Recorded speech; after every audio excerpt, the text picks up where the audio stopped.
Okay, I'm at Rural King. So on the way back from bringing my food back to my truck, I wanted to look at these little mini tractors. Oh man, I'd had so much fun with this daggone thing. Look at it. I wonder if they have like you can roll a roll on top of a mower or something. I don't know. Let's see how much they are. Yeah, you can actually put a mowing deck on there, and it's $13,000. Which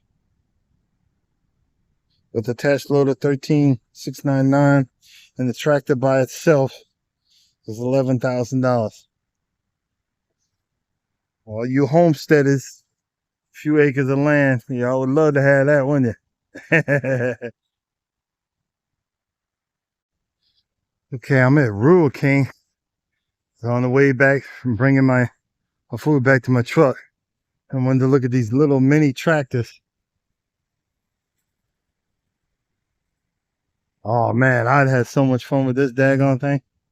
Look at it.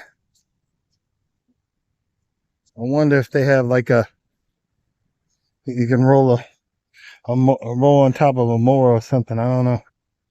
Let's see how much they are. Yeah, you can actually put a mowing deck on there, and it's $13,000. Which with attached loader 13,699, and the tractor by itself is $11,000. All you homesteaders, few acres of land, y'all would love to have that, wouldn't you?